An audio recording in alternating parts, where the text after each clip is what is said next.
नमस्कार, यहाँहरूलाई अनलाइन क्लासमा स्वागत छ। तपाईहरुसँग छु म गोविन्द पौडेल। हामी अहिलेसम्मको क्लासहरुमा अडिटिङ अन्तर्गतको रेक्टिफिकेसन पार्टलाई फोकस गरेर पढिरहेका छौं र रेक्टिफिकेसन अन्तर्गत केही साथीहरुको कमेन्ट के छ भने यो रेक्टिफाइड गरेको बुझियो तर इम्प्याक्टमा भने अलिअलि कति कन्फ्युजन छ भन्ने कुरा सुन्या हुनाले र कमेन्टमा मैले देखेको हुनाले आज मैले यो इम्प्याक्ट विशेष क्लास गर्दैछु। त्यसका लागि मैले 4 वटा ट्रान्ज्याक्सनहरु राखेका छु र यो ट्रान्ज्याक्सनहरुसँग सम्बन्धित यदि टु साइडेड इरर हो भने हामी त्यसको करेक्ट इन्ट्री र रङ इन्ट्री बनाउँछौं र त्यसको इम्प्याक्ट पनि यता क्याल्कुलेसन गर्छौं र वन साइडेड इरर हो भने त्यसको हामी डाइरेक्ट इम्प्याक्टहरुलाई लेख्ने प्रयास गरेका छौं।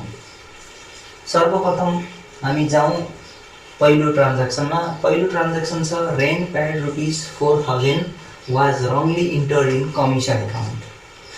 रेन्ट तिरिएको 4000 तर गल्तीले कमिसनको एकाउन्टमा रेकर्ड गरियो भने अब रेन्ट एउटा पक्ष वा एउटा खाता भयो रेन्टसँग सम्बन्धित र अर्को फेरि कमिसनसँग सम्बन्धित भनेपछि दुईवटा खाताहरुमा असर गरेको हुनाले यसलाई हामी टु साइडेड इरर भन्छौं।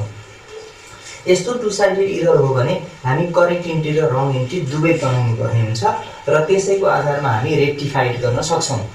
मैले आजको क्लासमा विशेष गरी इम्प्याक्टलाई फोकस गरेको हुनाले यहाँ मैले करेक्ट इन्ट्री र रङ इन्ट्री इम्प्याक्ट हेर्नका लागि मात्रै बनाउँछु, त्यसको रेक्टिफाइड इन्ट्रीहरु बनाउँदिन। अब रेन्ट तिरेका छौं भने यहाँनिर रेन्ट पेड ₹4000 सम्मको आधारमा बन्ने इन्ट्रीलाई हामी करेक्ट इन्ट्री भन्छौं। त्यही भएर करेक्ट इन्ट्री लेख्दा हामी रेन्ट एकाउन्ट डेबिट, रेन्ट भने खर्च हो अनि खर्चलाई जहिले पनि डेबिट गरिन्छ, रेन्ट एकाउन्ट डेबिट अनि तिरिएको हुनाले क्याश जान्छ, जे जान्छ त्यसलाई हामी क्रेडिट गर्ने हुनाले रेन्ट एकाउन्ट डेबिट क्याश भनेर हाम्रो करेक्ट इन्ट्री जर्नल इन्ट्री हुनुपर्छ। तर गल्तीले कमिसनको खातामा देखाइएको हुनाले अर्थात् कमिसन तिरियो भनेर देखाइएको हुनाले यहाँनिर रङ इन्ट्री बनाउँदा हामी रेन्ट लेख्नुपर्ने ठाउँमा कमिसन तिरिएको हुनाले कमिसन एकाउन्ट डेबिट भनेर लेख्नुपर्ने हुन्छ। Commission account debit then to cash account. यसरी हामी टु साइडेड इरर हो भने करेक्ट इन्ट्री र रङ इन्ट्री गरेर बनाउनु पर्ने हुन्छ र यही दुईवटा करेक्ट इन्ट्री र रङ इन्ट्रीको आधारमा हामी इम्प्याक्ट हेर्छौं। सर्वप्रथम त यहाँहरुले इम्प्याक्ट क्याल्कुलेसन गर्ने बेलामा इम्प्याक्ट आइडेन्टिफाई गर्ने बेलामा करेक्ट इन्ट्री तर्फ भएका दुईवटा पक्षहरु मध्ये यिनीहरुले प्रफिट एन्ड लस एकाउन्टलाई अर्थात् नेट प्रफिटलाई असर गर्छ कि गर्दैन भनेर छुट्याउनु पर्ने हुन्छ। जस्तो ट्रेडिङ एकाउन्ट र पीएल एकाउन्टमा जाने आइटमहरु छन् भने तिनीहरुले नेट प्रफिटलाई असर गर्छ, तर फाइनल एकाउन्टमा जाने आइटमहरु छन् भने ब्यालेन्स सिटमा जाने आइटमहरु छन् भने तिनीहरुले नेट प्रफिटमा कुनै पनि असर गर्दैन। तसर्थ हामी के बुझ्नु पर्यो भने रेन्ट भनेको पीएल एकाउन्टमा जान्छ तसर्थ यसले प्रफिटेबिलिटीमा इम्प्याक्ट पार्छ। क्याश भनेको करेन्ट एसेट्स हो जसलाई ब्यालेन्स सिटमा देखाइन्छ तसर्थ यसले प्रफिटेबिलिटीमा कुनै पनि असर गर्दैन। र रङ इन्ट्री साइडमा हेरौं, कमिसन भनेको यहाँ तिरिएको भन्ने अर्थ बुझिन्छ, डेबिट साइडमा छ तसर्थ यो कमिसन खर्च हो, यसले प्रफिटेबिलिटीमा पीएल एकाउन्टमा असर गर्छ र क्याशले पीएल एकाउन्टमा असर गर्दैन। दुवैतर्फ हामी के भेट्दै छौं भने करेक्ट इन्ट्री तर्फ पनि रेन्टले खर्च भनेर देखाउनु पर्ने 4000 त्यो देखाइने हो र कमिसन भनेर रङ इन्ट्री तर्फ पनि यहाँनिर लेखिएको छ। त्यसले गर्दा दुईवटा यी पक्षहरु अर्थात् दुईवटा आइटमहरुले प्रफिटेबिलिटीमा असर गरेको देखिन्छ। यसैको आधारमा हामी इम्प्याक्ट के हुन्छ त भनेर यहाँ क्याल्कुलेसन गर्दै छौं। त्यसका लागि मैले अहिले के गर्ने भए भने करेक्ट इन्ट्री तर्फ र रङ इन्ट्री तर्फका लागि मैले यहाँ केही ब्यालेन्सहरु एजुम गर्ने भए।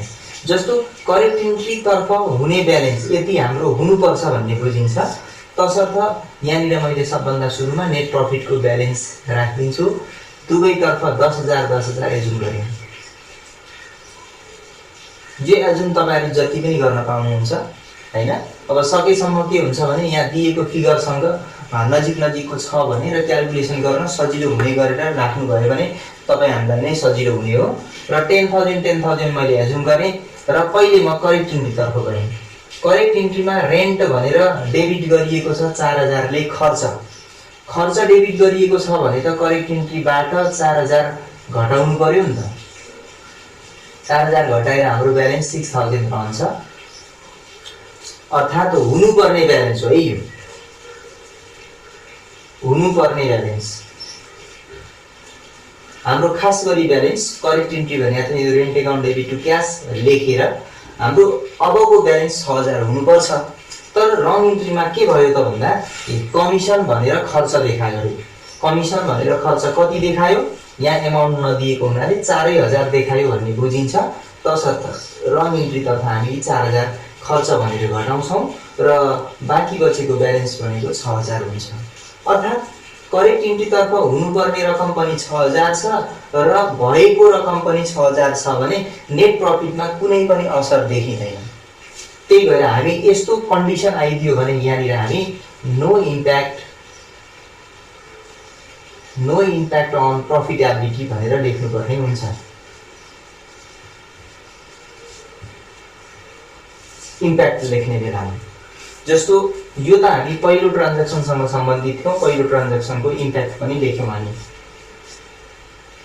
त्यसै गरेर दोस्रो ट्रान्ज्याक्सनमा जाउँ, यसको पनि इम्प्याक्ट के हुन्छ त त्यो पनि विचार गरौँ। एउटा ट्रान्ज्याक्सन हेर्दा र आफैले यसो सल्युसन गर्दाखेरि बुझे जस्तो लाग्छ र इम्प्याक्ट पनि यहाँ सल्युसन गरे जतिलाई हेर्दा राम्रै बुझे जस्तो लाग्छ, तर आफैले गर्ने बेलामा प्रब्लमहरू आउन सक्छ। त्यही भएर म यो अहिलेसम्म नगरेको अलिक फरक किसिमको क्वेसन समातेँ।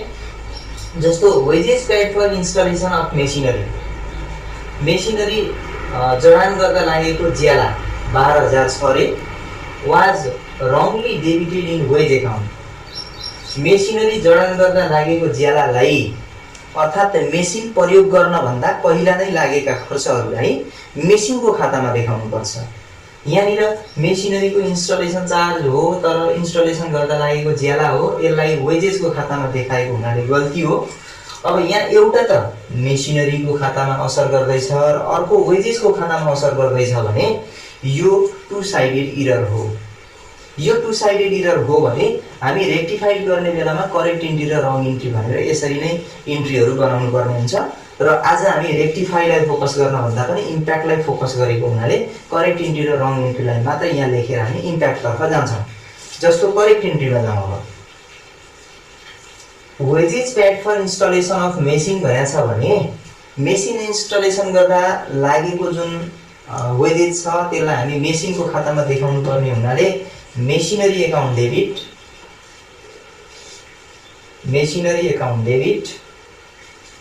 अनि टु क्यास भनेर लेख्नुपर्ने हुन्छ। तर गल्तीले के लेखियो त भन्दा वेजेसको खातालाई डेबिट गरियो रे। त्यही भएर रङ इन्ट्रीतर्फ हामी के लेख्छौँ भने wages account debit then to cash. अब यो करेक्ट इन्ट्री र रङ इन्ट्री बनाउन सकियो भने अब हामीले इम्प्याक्ट हेर्ने बेलामा के कुरालाई फोकस गर्नुपर्ने हो भने यहाँ भएका यी आइटमहरूले अर्थात् यी के अरे डेबिट र क्रेडिटका पक्षहरूमा भएका फिगरहरूले तपाईँको प्रफिटेबिलिटी असर गर्छ कि गर्दैन, अर्थात् नेट प्रफिटमा असर हुन्छ कि हुँदैन भनेर हेर्नुपर्छ। जस्तो मेसिनरी तपाईँहरूले रेकर्ड गर्नु पर्यो भने पिएल एकाउन्टमा देखाउनुहुन्छ या त ब्यालेन्स सिटमा देखाउनुहुन्छ। स्वाभाविकै हो, तपाईँहरूले ब्यालेन्स सिटमा देखाउनुहुन्छ, तसर्थ यसले नेट प्रफिटमा कुनै पनि असर गर्दैन। त्यस्तै क्यासले असर गर्दैन, अघि पनि हामी माथि चिन्ह लगाएका छौँ। त्यस्तै वेजेस ज्यालाको खाता भनेपछि त हामी ट्रेडिङ एकाउन्टमा देखाउँछौँ। अब ट्रेडिङ एकाउन्टमा देखाउँछौँ भने यसले नेट प्रफिटमा असर गर्छ, क्यासले पनि नेट प्रफिटमा असर गर्दैन। अघि के भएको थियो भने यो साइडमा पनि खर्च एउटा आइटमले, यो साइडमा पनि एउटा आइटमले के गरेको थियो भने एक्सपेन्सेस के अरे नेट प्रफिटमा असर गरेको थियो। तर अहिलेको यो दोस्रो इक्जाम्पलमा के छ भने यो करेक्ट इन्ट्रीतर्फ असर नै गरेको छैन, तर रङ इन्ट्रीतर्फ खर्च लेखिएको छ। अब यसको आधारमा हामी इम्प्याक्टतिर जाउँ। इम्प्याक्टमा पनि अघि जस्तै गरेर हामी करेक्ट इन्ट्रीतर्फ र रङ इन्ट्रीतर्फ जान्छौँ। करेक्ट इन्ट्रीमा हामी ब्यालेन्स एउटा एजुम गरौँ। ब्यालेन्स एजुम गर्ने बेलामा यहाँ दिएको जुन क्वेसनमा दिएको फिगर हुन्छ यसैसँग नजिक हुने गरेर एजुम गर्दा राम्रो हुन्छ। सकेसम्म घटाउन पर्ने भए यो फिगरभन्दा बढी नै एजुम गर्दा हुन्छ। जस्तो मैले अहिले 15,000 एजुम गरेँ दुईटैतर्फ 15,000 मैले यहाँ ब्यालेन्स एजुम गरेको छु। अब पहिले करेक्ट इन्ट्रीतर्फ जाउँ।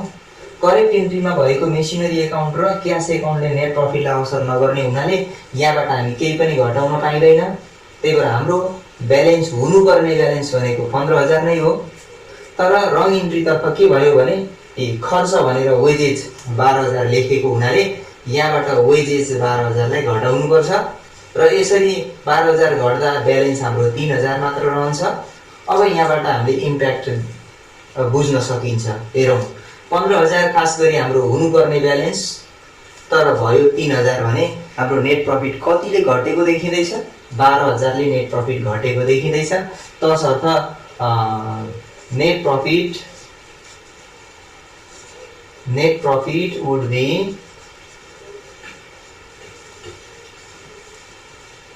understated by ₹12,000 भनेर हामी इम्प्याक्ट लेख्नुपर्ने हुन्छ। यो दोस्रो ट्रान्ज्याक्सनका लागि हामी इम्प्याक्टको कुरा गर्यौं। अब हामीसँग छ तेस्रो इक्जाम्पल भने bills payable book was undercast by ₹2,000। अब bills payable book was undercast by ₹2,000 भनेको छ बिल भुक्तानी गर्नुपर्ने खातामा पुस्तिकामा 2,000 कम भेटियो भन्नुको अर्थ बिल पेएबल भनेको त क्रेडिट साइडको आइटम हो। क्रेडिट साइडमा 2,000 ले कम भेटिएको छ भने हामी क्रेडिटेडै गरेर यसलाई हिसाब मिलान गर्नुपर्छ। अर्थात् यो वान साइडेड एरर हो। किन भन्दा यहाँ बिल पेएबल एकाउन्टको मात्रै कुरा छ, अरु छैन। क्याशको कुरा पनि छैन। यही बिल पेएबलको मात्रै कुरा भएको हुनाले यसलाई वान साइडेड एरर मानिन्छ। वान साइडेड एररमा पहिले त तपाईहरुलाई यहाँ दिएको फिगर वा खाता कुन साइडमा जाने हो भन्ने क्लियर हुनुपर्छ। जस्तो बिल पेएबल भन्ने बित्तिकै दायित्व हो। दायित्वलाई हामी क्रेडिटेड गर्छौं अर्थात् क्रेडिट साइडमा देखाउँछौं। यो क्रेडिट साइडमा कम लेखिएको हुनाले हामी क्रेडिटमै थप्यौं भने मात्रै रेक्टिफाइड हुने हुनाले हामी यसको रेक्टिफाइड गर्ने बेलामा के भन्नुपर्छ भन्दा bill payable account should be credited by ₹2,000 भनेर देखाउनु पर्छ। अब यो भर्खरै मैले भनेको कुरा के थियो भने यो दिएको ट्रान्ज्याक्सनमा एउटा मात्रै बिल्स पेएबल छ, बिल्स पेएबल एकाउन्ट मात्रै छ। अघि माथिदेखि हामी इम्प्याक्ट हेर्ने बेलामा के गरिरहेछौं भने नेट प्रफिटमा असर गर्ने आइटम छ कि छैन भनेर खोजिरहेछौं। यहाँ पनि त्यस्तै हो। अहिले यो बिल पेएबलसँग सम्बन्धित खाता छ। बिल पेएबल भनेको दायित्व हो जसलाई हामी ब्यालेन्स सिटमा शो गर्छौं। नेट प्रफिटमा कुनै पनि असर नपर्ने हुनाले यसको इम्प्याक्ट देखाउँदा हामी नो इम्प्याक्ट अन प्रफिटेबिलिटी भनेर नै लेख्नुपर्छ। No impact on profitability.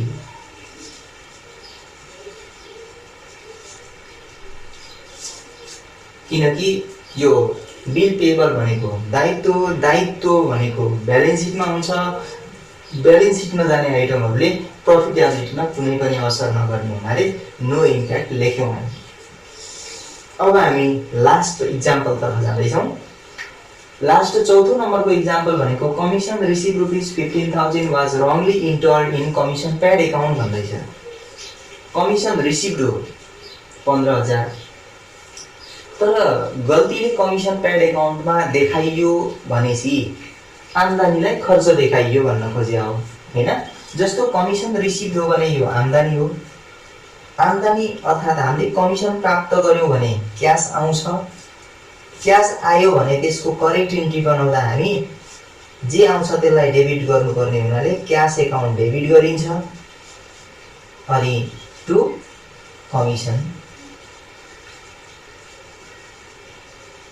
Commission received account बनाउँ। कमिसन एकाउन्ट मात्रै लेखे पनि क्रेडिट साइडमा लेखियो भने रिसिभ नै बुझिन्छ। अनि यो त हाम्रो खास गरी करेक्ट एन्ट्री, किनकि कमिसन प्राप्त गरेको हुनाले प्राप्त गरेको आम्दानी हो, अनि all income and gains are credit भने हुनाले हामी इन्कमलाई क्रेडिट साइडमा देखाएका छौँ। त्यस्तै अब यसलाई गल्तीले के गरियो भने कमिसन पेड एकाउन्टमा देखाइयो भन्नुको अर्थ कमिसन एलाउडमा हो। हामी अब खर्च हो भने खर्चलाई डेबिट गर्नुपर्ने हुनाले के गर्छौँ त भन्दा कमिसन एकाउन्ट डेबिट भनेर कमिसन एलाउड एकाउन्ट डेबिट भन्ने पनि हुन्छ। अनि टु क्यास, किनकि हामी कमिसन तिरेको खातामा देखाइयो भने नगद जान्छ। अघि नगद प्राप्त भएको हुनाले डेबिट गरेका थियौँ, अब नगद गयो भने क्रेडिट गरिन्छ। अब यसलाई हामी रेक्टिफाइड गर्ने बेलामा हामी करेक्ट इन्ट्रीलाई रङ इन्ट्रीले डिभाइड गरेर रेक्टिफाइड गर्नुपर्ने हुन्छ। आजको हाम्रो क्लास विशेष गरी इम्प्याक्टसँग सम्बन्धित हुने हुनाले म करेक्ट इन्ट्री र रङ इन्ट्री बनाएर इम्प्याक्टतर्फ जान्छु। अब यहाँनिर हेरौँ, अघि जस्तै हामी अहिले करेक्ट इन्ट्री र रङ इन्ट्री बनायौँ भने यहाँ पनि करेक्ट इन्ट्री र रङ इन्ट्रीमा ब्यालेन्स एजुम गरेर इम्प्याक्टमा कस्तो असर पर्छ हेरौँ। करेक्ट इन्ट्री र रङ इन्ट्रीको लागि हामी इम्प्याक्ट अहिले यहाँ दिएको क्वेसनमा 15,000 दिएको छ भने हामीले ब्यालेन्स एजुम गर्ने बेलामा योभन्दा बढी सकेसम्म घटाउन सजिलो हुने किसिमको अङ्कहरू राख्नु होला। जस्तो ब्यालेन्स मान्नु पर्यो भने त्यो 15,000 दिएको फिगरभन्दा बढी भनेको 20,000 मैले एजुम गरेँ। यो साइड पनि मैले 20,000 नै एजुम गर्नुपर्छ, दुवैतर्फ बराबर एजुम गर्यो भने मात्रै इम्प्याक्ट कतिले बढ्यो या घट्यो भन्ने कुरा थाहा हुन्छ। अब करेक्ट इन्ट्रीतर्फ जाउँ। क्यासले नेट प्रफिटलाई असर गर्दैन, तर कमिसन रिसिभ भनेको आम्दानी हो, यसले प्रफिटलाई असर गर्छ। कमिसन एलाउड भने खर्च हो, यसले पनि प्रफिटलाई असर गर्छ, र क्यासले नेट प्रफिटलाई असर गर्दैन। अब करेक्ट इन्ट्रीतर्फ आम्दानी भनेर 15,000 देखाउनु पर्ने, त्यसो त करेक्ट इन्ट्रीतर्फ आम्दानी भनेर कमिसन रिसिभ भनेर 15,000 देखाउनु पर्ने। यसरी देखाउँदा हाम्रो ब्यालेन्स 35,000 हुनु पर्थ्यो, तर आम्दानीलाई कमिसन एलाउड भनेर खर्च देखाइयो, रङ इन्ट्रीतर्फ 15,000 खर्च देखाएको हुनाले यहाँबाट घटाउनु पर्यो। यसो हुँदा हाम्रो ब्यालेन्स अब 5,000 मात्रै आउँछ। यसबाट के देखिन्छ भने 35,000 ब्यालेन्स हुनुपर्नेमा 5,000 मात्रै ब्यालेन्स देखिएको हुनाले net profit would be understated by ₹30,000 भनेर इम्प्याक्टमा लेख्नुपर्ने हुन्छ।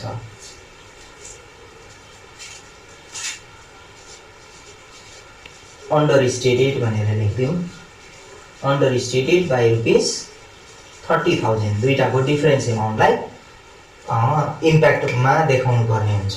र यसरी मैले आजको क्लासमा यहाँहरूलाई 4वटा इक्जाम्पलहरूको इम्प्याक्टलाई फोकस गरेर इम्प्याक्ट विशेष क्लास गराएँ, र यसै गरी भोलि म अर्को टपिकलाई लिएर आउने नै छु। त्यति बेलसम्मका लागि यहाँहरूबाट बिदा हुन चाहन्छु। हस्त, धन्यवाद, नमस्कार।